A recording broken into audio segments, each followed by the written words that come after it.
Hello, everyone, and welcome to Planet Puberty. Thanks so much for joining us on your lunch break or at lunchtime. My name is Beck, and I'm a Health Promotion Officer at Family Planning Australia.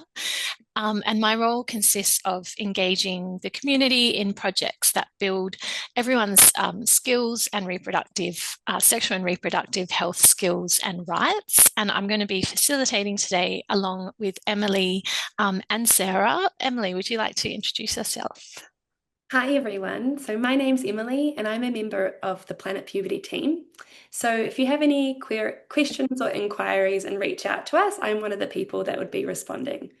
My background is in education and I'm really passionate about Planet Puberty because I've been able to see firsthand the impact for both parents and for young people when they have the knowledge and the confidence to navigate these changes. Back to you, Beck. Thank you, Emily.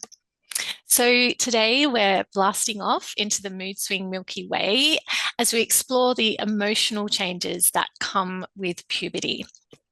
So we'll ask everyone to buckle up. There may be a few meteor showers of big feelings along the way.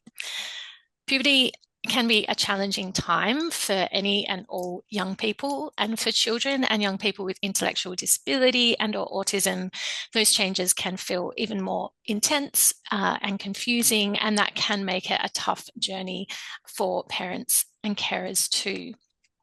So throughout this webinar series, we aim to make navigating puberty less of a bumpy ride. We'll be sharing practical strategies and insights gathered from conversations with parents and carers, and we hope to help you feel more confident supporting your young person through this stage of life. In today's episode, we're really lucky to be joined by Sarah McCluskey, a psychologist. I might hand over to you, Sarah, if you don't mind, just to very briefly um, let us know about your experience in this field.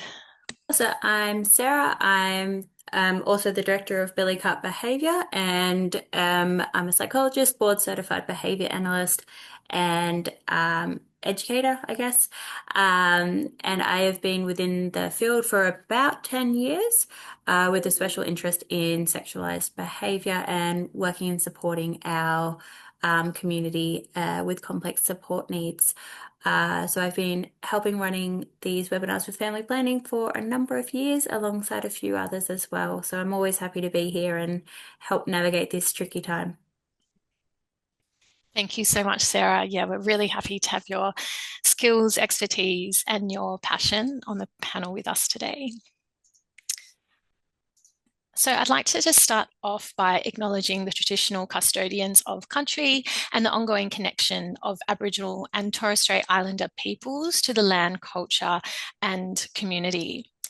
We at Family Planning Australia recognise the long history of First Nations peoples guiding their own sexual and reproductive health through cultural knowledge and practices. We pay our respects to elders past and present and commit to listening, learning, and working in partnership to support health rights. I'd like to pay my personal respects to the Wongal people, the owners of the land that I'm currently on today, and say that their sovereignty was never ceded. So an outline of what we'll be talking about today. For young people with intellectual disability and autism, we hear that it can feel like some of these changes are happening at warp speed. And so parents and carers can be left thinking, why is my child so moody? So today we'll be going through the topics of why mood swings happen, how to help your child understand and express their emotions, ways to manage challenging behaviors, when to recognize signs that it might be more than just a bad mood, how to talk about sexual feelings, we call them sexy feelings, and consent as well, and why your own self-care is just as important. So we'll also share the fantastic resources which are on the Planet Puberty website, free and available for everyone to download. So no one will be flying solo after this webinar. Before we get started, I want to acknowledge that you are the expert when it comes to your child. You know how they learn and how they communicate and how they respond best. And our goal then today is to share some strategies and ideas you might find helpful along the way. We're not clinicians, apart from Sarah. So today's webinar is not designed to provide personal medical advice. It is designed to give tools and resources that you can adapt and use with your family and with the young people you support and care for. So puberty is a time of big changes for all children, not just physical ones. It's a stage where they may begin to struggle with shifts and changes in their relationship, changes in their body, how they see themselves, and what's expected of them socially. So understandably, all of this can feel overwhelming, not just for young people, but for the adults who support them too. Another major factor that can affect how your child feels during puberty is biology. So when puberty starts, the body begins to produce sex hormones. That's estrogen and progesterone for girls and people with a vulva, and testosterone for most boys and people with a penis. So these hormones are what drive those physical changes that we notice, like growth spurts and voice changes, but they also impact emotions as well. So for many young people, these hormones bring the mood swings and the highs and lows that can sometimes seem kind of unpredictable or intense or not really very rational. But it is normal, and it can be confusing for the people around them and for the young person themselves as well. Then there's sleep.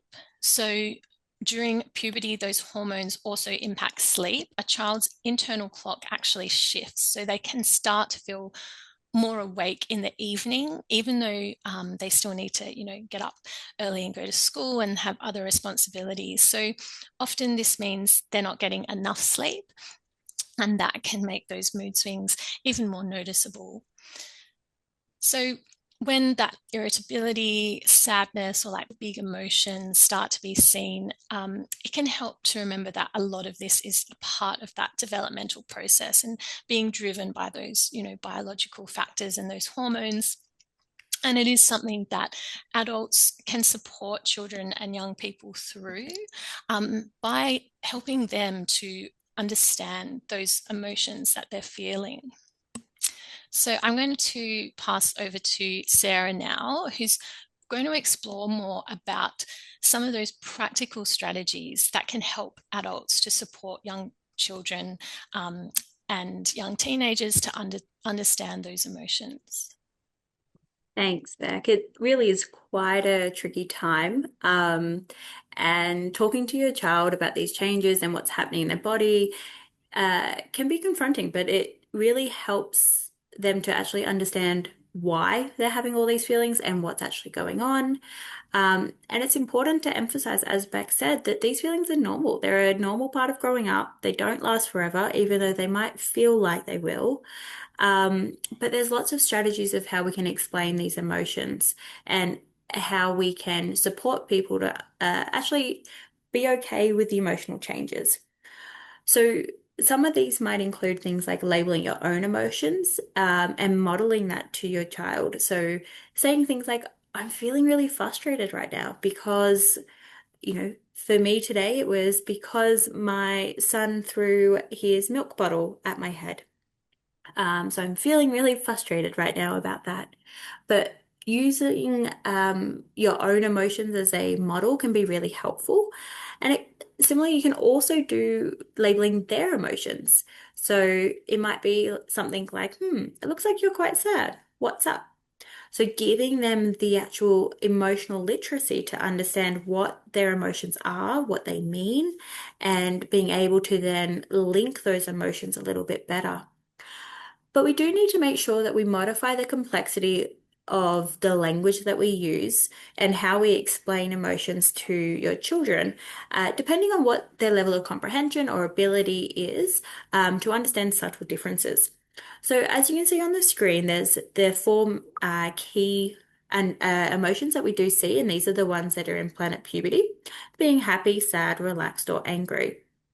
These are four key emotions that can be really quite helpful to understand emotions and being able to label them. But you can also use something that's a little bit more complex if your child is able to understand and apply that. So that could be things like using an emotion wheel, which breaks down from those four core emotions into more detailed breakdowns of the different emotions. So it might give you different versions of sad or other ways that can be really helpful to give you more words to explain that. Another one that I love to use is using movies to explain how people might be feeling, or even trying to find movies where people in the movies, such as characters, are going through puberty or navigating the teenage years themselves. You know, a great one at the moment that's coming out is Sex Education, which is, it is one that is quite humorous, and there's a lot of that navigation there. There are so many out there that you can use that are pop culture and really use them as a talking point while you're enjoying that time with your child. So I often will find for younger people, even things like I've now forgotten the name of it. It's going to bother me now that I can't remember it. But there's a couple of kids ones that talk about different emotions, and they can be Inside Out. That's the one that I wanted. So Inside Out can be a really good movie and starting point for different emotions, and helping you to navigate that conversation with your little ones around how to actually understand emotions, but doing it in a way that's not confronting. I must emphasize that it's really important that we use anatomically correct language when we are explaining different body parts and what's happening in our bodies and the associated emotional changes, because that's going to support them to navigate this period of their life really well. And in this case, knowledge is power, and it actually reduces the risk of any potential abuse or anything untoward happening with that young person if they're able to have the actual words. And I can give you a really easy example of this where by someone had referred to their penis as a fire truck, and that is what the family had just spoken and always used that name. The challenge was when something untoward did happen, the young person was saying that the person was touching his fire truck, and no one understood the gravity of what that meant. So when we are going through these changes in puberty and we're going through the emotional waves, we need to make sure that we're using the correct, anatomically correct language. We're not shying away from things because we find them uncomfortable, but we're actually chatting through everything that you or I would like to know ourselves. This can also be done in whatever modality that is suitable. So you could be using social stories or visuals or anything that might help. So there's great stuff on Planet Puberty's website. They are unreal. Secker is a brilliant one as well, from over in WA that has brilliant resources that are already pre-made. And they do all the hard work for you. But remember, repetition with our young people is really important. They often need lots and lots and lots of times that we have to talk about it and repeat it. And that's okay, because that means that they're actually getting the knowledge. Make sure we use clear and direct language when we're communicating about these changes. So don't use sarcasm or talk about the content in a roundabout way because it's awkward, because that's only going to confuse our young people about what's going on. So rather than trying to downplay it, just talk about it freely. And it's uncomfortable for us adults, it really is, but it really does safeguard the person to understand themselves a lot better. And normalize it. It's normal for people to have emotions, and it's normal for these emotions to be somewhat unpredictable. So it's great to model, if you have your own emotions, talking about that and saying, sorry, mummy was really angry before. This is why. And I had to go take some deep breaths before I could come and chat to you. Or things like that that actually show how you're regulating yourself and how you're able to do this, and hopefully showing or modeling to your young person what else might work. there's some excellent books that are available to support those conversations. For example, a girl or guy's guide to puberty, or what's happening to Tom, or what's happening to Ellie. They are beautiful, easy read books that are great for explaining puberty. If you do feel a little bit uncomfortable about having all of that conversation yourself. There's often when we have emotions, though, and Em, I'll get you to go to the next slide. Often when we have emotions, though, we do see a lot of challenging behaviors that come with them. And that can be tough as parents. And so there's a lot of different strategies you can use to help de-escalate or to regulate your young person as quickly and as easily as possible. And I say that with a grain of salt because nothing's as easy as it sounds. But it could be things around redirection. So something that works really well, and I know that a lot of professionals will say just redirect them. What I mean when I talk about redirection in order to make it effective is something that is highly desirable by that person. So not something that you think might be cool, but more something that they love. What are their passion projects? What are things that they absolutely are obsessed with? That's what you redirect someone to. It needs to be something that is more powerful or intriguing than what the behaviors are currently. Support them to find an alternative way to communicate what they need. So that might be using communication cards. It could be using sign. It could be using code words. For some of my clients, we have a button that says yes or a button that says no. You can get really dorky ones from, your local $2 shop or what have you that are horrible and very annoying, but they work. And they work really well. I say that because they're in my office and someone always finds them, and then all I can hear is different versions of no. But they are good.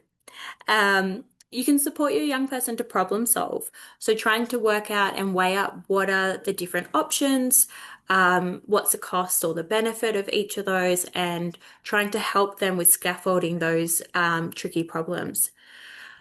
Something that's understated is pick your battles. Save up your no's for when they really matter.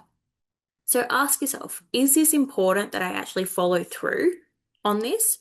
Or is it not that important and it's just something I feel like they should do? If it's not life or death or a really safety-based decision, it's okay. We don't have to always say no. We can pick our battles with it. Does it really matter if they have an extra ice cream tonight? It probably does in the long run, but not in the short term. And so you can always look at picking those battles of what actually is really important right here and right now.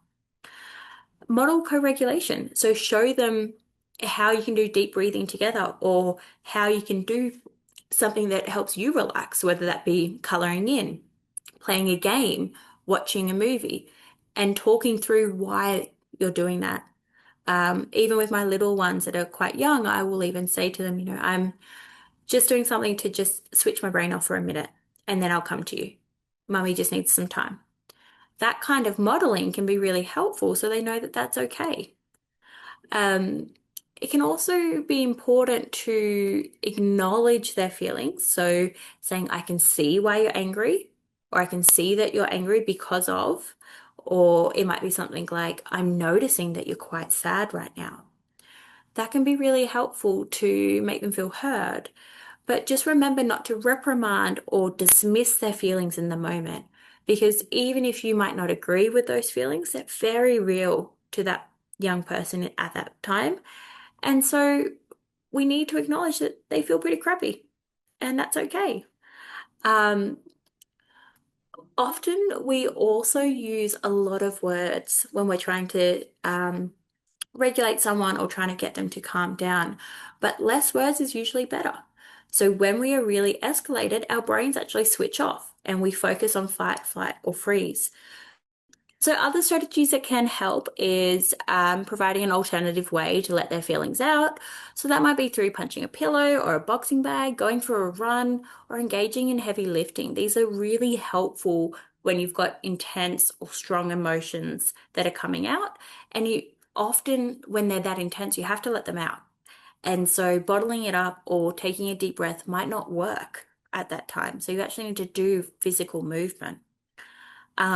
Remove any unnecessary demands from the child. So wait until they're calm and they are back to their baseline before exploring any reasons why they were doing the behavior or trying to problem solve or even just asking them to do something.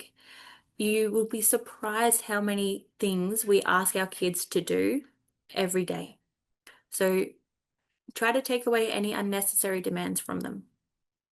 And it's often not useful to actually debrief about the incident or go over it. Because quite often after the fact, our young people feel very guilty or feel remorseful, but they weren't in control of their behaviors when they are that dysregulated and upset. So when we go back over the incident and we talk about things that went wrong or things they could have done better, it quite often actually results in them feeling shame or embarrassment about what's happened, even though they weren't able to feel in control of what they were doing in the moment. They're also unlikely to apply that knowledge to next time when they have big feelings because they still will have their brain switch off.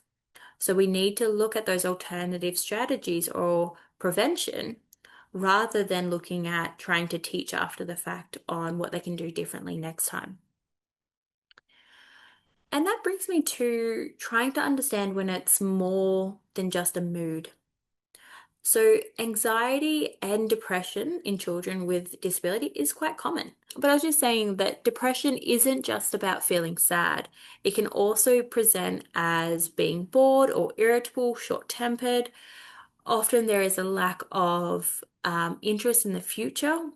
You will find that the young person or child is less interested in things that bring them joy usually. And so that can then be really quite a key indicator, at least for me, with our young people, that if they're no longer doing things that they've always loved and enjoyed, then that's a really big warning sign for me. And if your child or young person's mood prevents them from doing things that they used to enjoy or from being with friends or family, that can be a really good idea or a really good light bulb moment for us to perhaps reach out to a professional and see if there's anything more. So children and young people will get moody, but it's not always depression. It's not always anxiety. It's when it becomes as invasive that it's impacting their quality of life or their ability to engage in things that make them happy or excited or interested. But with that in mind, I'm going to hand it back over to the Planet Puberty team. Hopefully that's been helpful in avoiding my tech issues, but I'll hand it back over to you guys. Thank you so much for those insights, Sarah. It's always so valuable hearing your approaches and insights. This may feel like a bit of a jump. We're going to be talking about sexy feelings now. Puberty brings many different emotional changes, and sexual feelings is a topic that we often hear people say they really appreciate getting some guidance, strategies, and resources to support them to help navigate this change. So, to begin, developing sexual feelings is a normal part of growing up for most young people, and this includes many young people with intellectual disability or autism. It's really common for parents and carers to feel concerned or unsure about how to talk about these changes. So I just want to start off by reassuring you that you're not alone and that many other parents share these same worries. The good news is that with the right support, time, and education, young people can learn to understand and manage their sexy feelings in appropriate and healthy ways. So, to begin, some children might experience romantic or sexual feelings earlier than others, while some take more time and some may not at all. And all of that is completely okay and completely normal. What's important is that we start teaching and preparing them for these feelings before they happen, just like Sarah explained with understanding emotions, so that our young people have the tools to understand and respond appropriately when the time does come for them. So, how can we help them to understand what sexual feelings actually are? We've listed some ideas on the screen. You might explain to your young person that a person has sexual feelings. They might, think about a person a lot. And you might even explain like in a different way to how they think about their parents or their friends. It can be really helpful sometimes to have that distinction that it might be a bit new or thinking about that person more often. It may be that they want to spend more time together with that person. It may be that they get some butterflies in their tummies. And I know that the concept of butterflies in tummies can sometimes be a bit of a confusing one to explain. I often maybe think of it as like a feeling in my tummy when I'm a bit excited, that's not a worrying one, but just a bit different to how I usually feel. It could be that they feel like touching, hugging, or kissing somebody else. It could be that they're feeling warmer or have tingling in their body, especially around their private parts. Boys or someone with a penis might get an erection. Girls or someone with a vulva might notice wetness in their underwear. And the young person might feel more like touching themselves or masturbating. So all of those could be some clues for the young person that they're starting to have sexy feelings. It's really important to reassure them that all of those feelings are normal, but there are also some really clear rules around what we can do with those feelings. So some key points to share are firstly, hugging, kissing, or touching should only happen when both people say yes. This is called consent, and we'll be looking at that on our next slide. Another really important message is that masturbation is a private behavior and must happen in a private place. Many parents can find that using social stories can help explain these ideas in a way that's easier to understand. There are some really great resources on our website to help with that. And also, this is something that we'll be unpacking in a lot more detail in our upcoming masturbation webinar. Once your child begins to understand what attraction feels like, the next step is to help them to recognize whether or not someone else might feel the same way. And unfortunately, people don't always say, how they feel directly, and it can be really hard to read those different cues. So helping to prepare and discuss this with your young person can help them to feel more confident on what some of those signs that someone else might be interested are. So these might include leaning in close during a conversation, touching someone else's arm or shoulder, laughing at someone's jokes, asking to spend time together. It's equally important to explain that just because someone's friendly or does one or two of those things, it doesn't mean that they necessarily want a romantic relationship.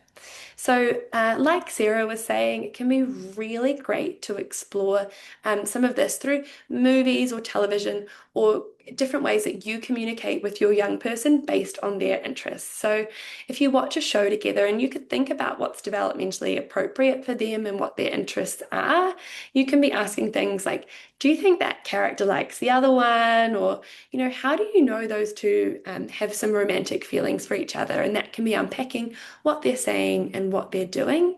It might be that you explain as a starting point, I think those two characters like each other because I noticed, but, did you notice anything? So just starting those conversations in a really natural and safe way.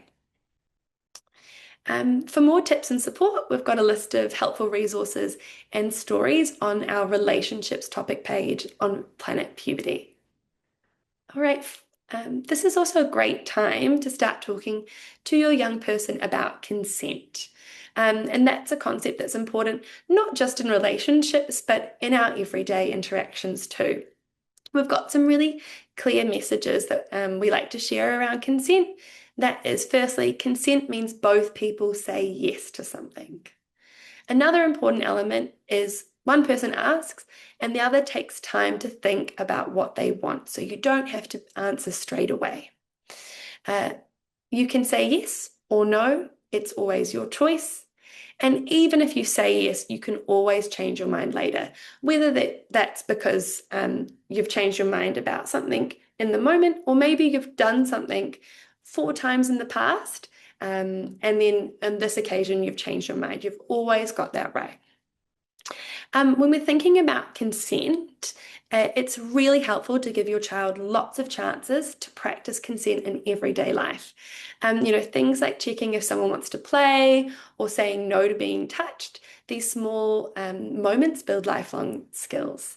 Things like asking before hugging is, I know, quite a tricky one, and it's a really fantastic opportunity as well to build your young person's understanding that they own their body and that they are the person that gets to decide. Um, I acknowledge that some of this consent around like a hug can be quite tricky when we're thinking about grandparents and aunts and uncles. So some strategies to help with that can be modeling. So you might say to like grandma, like, oh, today I don't really feel like a hug, but I'd love a high five, grandma. So you're showing to your young person how you can communicate that consent around touch. Another strategy is explaining to your community, to your uncles and aunties, how you're encouraging and valuing consent education for your young person and how they can help. So they can be really helpful by ensuring your young person is getting the same messages and helping give your young person those opportunities. So bringing them in on that journey can be really helpful. These small moments build lifelong skills that then link back into what we were talking about with relationships and sexual feelings.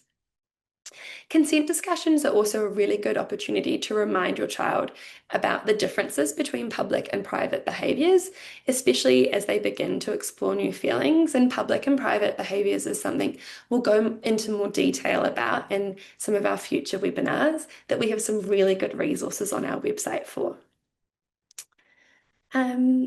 Alongside this information about consent and sexy feelings, I also want to highlight some really great resources you can explore after today's session. They're all designed to support you in having these really important conversations with your young person. So at the top of your screen is Sexuality and Relationships Education. This is a guide which specializes in teaching strategies to help parents talk about puberty, sexuality, and relationships.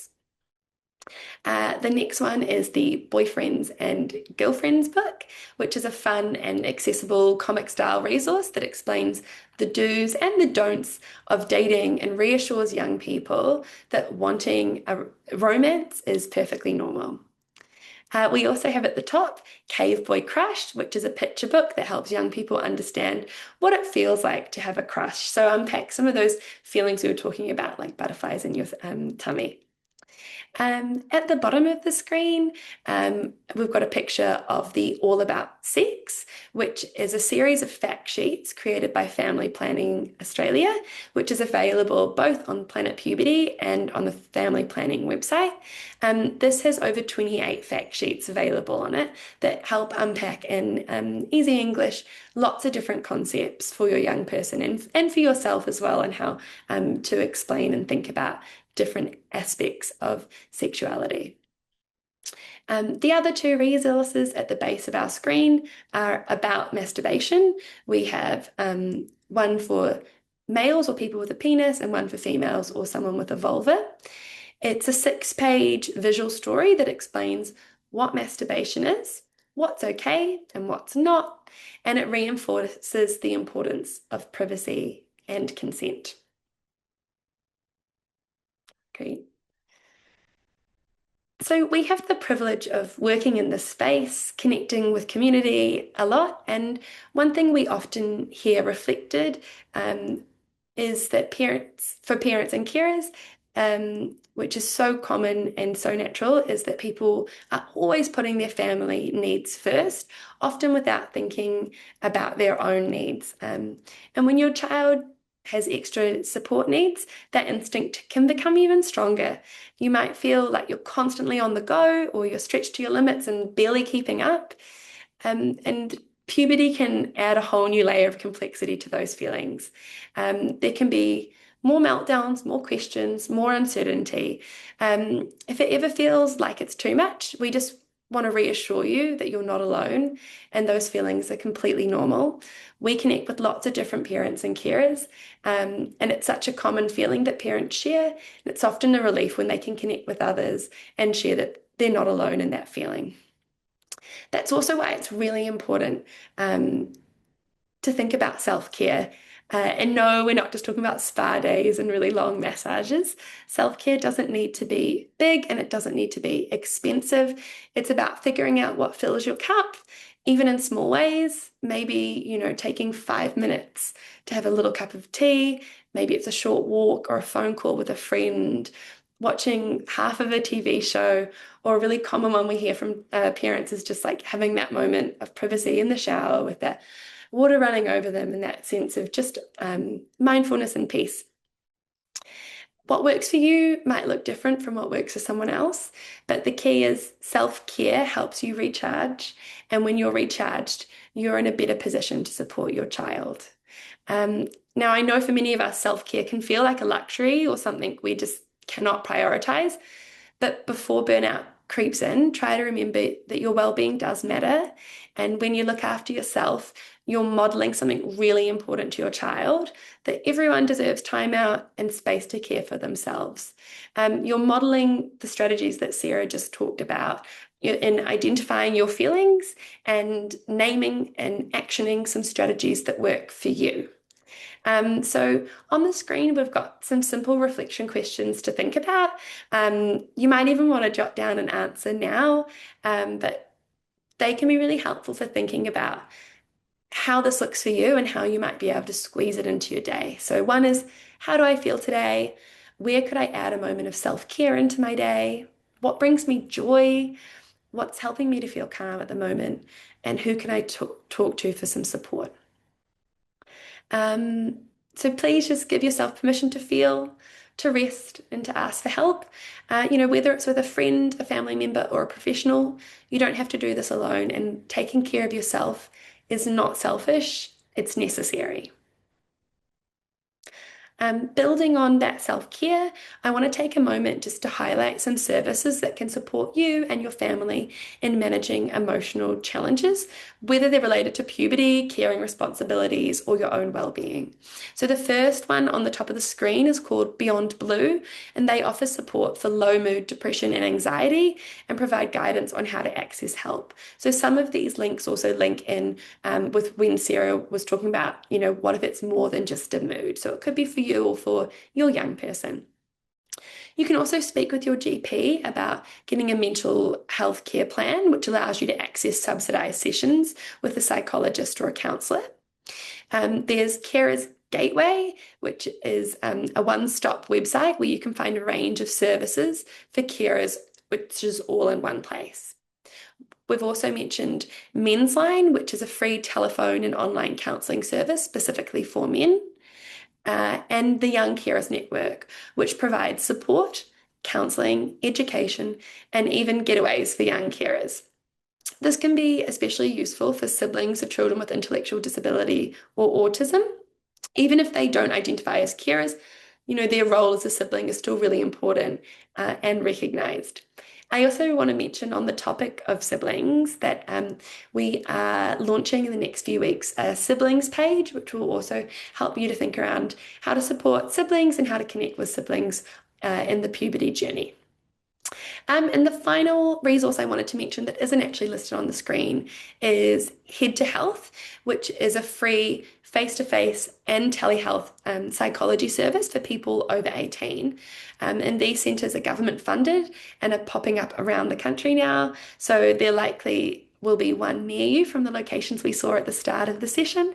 They're still fairly new, but you can just Google Head to Health to find your local one. All of these services are designed to help you and your family to feel supported, connected, and equipped to navigate the ups and downs that can come with puberty and beyond. So the Planet Puberty website is just a wonderful place to explore puberty topics in a way that's clear, accessible, and fun. It covers a really wide range of topics like body changes, periods, hygiene, and emotional well-being.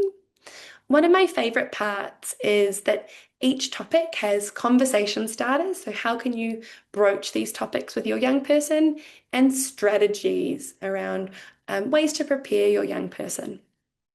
It has heaps of really important information that's targeted for parents and carers, but it's also all written in easy read language. So young people with intellectual disability or autism can engage with the information in a way that makes sense to them. Because a lot of this is targeted at parents, we do recommend that they do this with an adult, whether it's a parent, carer, or support worker. Someone that can sit with the young person to guide them both through the content and that way also support to answer any questions that might make the experience more meaningful for them. Something else on our website is our fantastic podcast series, which cover a lot of the topics in our webinars and might just reinforce or have slightly different lenses on some of the things that we've talked about. The episodes share helpful information, links to support services, and perhaps the most importantly and differently from today, real stories from other parents who are navigating similar experiences. Many of these stories, are really honest and relatable, and even have a bit of humor. So if you're looking for reassurance, ideas, or even just a reminder that you're not alone, we really recommend giving those podcasts a listen. Something that was developed following feedback from our community that's also, really fun is we have some games that you can do with your young people on our website. They're educational and interactive for young people to play. This first one is called Who's in My Orbit and guides a young person through what behaviours are appropriate based on how well someone knows them. So they get to consider, based on the person, are they someone I would give a hug or are they someone I would wave to? So this is a picture of the In My Orbit game. And that's where people look at the person and then describe, what would be appropriate. And my favorite thing about this is that you can personalize the game by adding in your own photos. So we hear often of people that making it really meaningful, but also helping to address some tricky situations because you can get those pictures and help then have your young person feel confident in those new situations as well. The next activity is around learning the different types of emotions. So they see different faces and then have to think about what those mean. So that's kind of the introductory version that's on the screen. And my favorite part of it is there's also a two-player version where one person can take the photos as well and upload them in a private way so that then they're thinking about showing or considering those feelings for their own community. So it could be that you have a go at showing those feelings and your young person has a guess, but also that they practice themselves showing those feelings and you can talk about together, oh, like I'm noticing that when you're happy, you're showing me these things in your expressions. The next activity on the Planet Puberty website is all around public versus private. The first step in this activity is identifying which locations are public and which are private. And then on the next slide, we'll show, then it moves on to which behaviors are appropriate in each location, such as masturbation.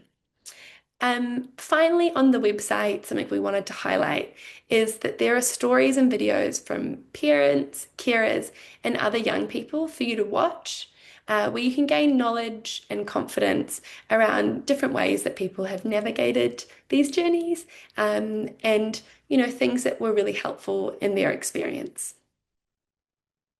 Great.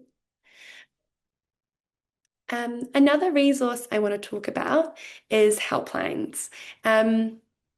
If you ever have any reproductive or sexual health questions, Family Planning Australia have Talkline. This is the number that's on the screen where you can speak directly to a nurse completely free of charge from 8:30 till 5 p.m. on Monday to Friday.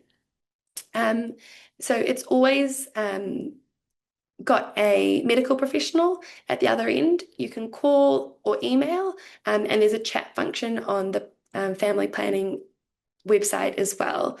So there are multiple ways to engage with this, and it could just be a quick check-in that helps you to feel reassured about any questions you might have.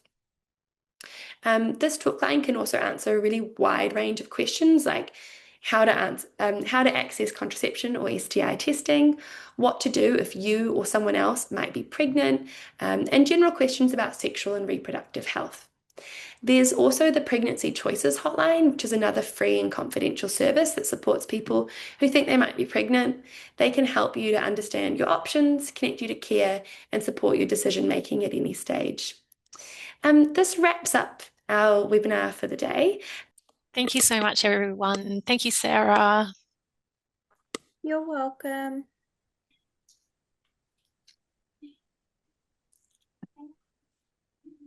Great. All right, everyone, we'll end it there, but have a lovely afternoon. Bye. Bye. Thank you so much. Bye bye.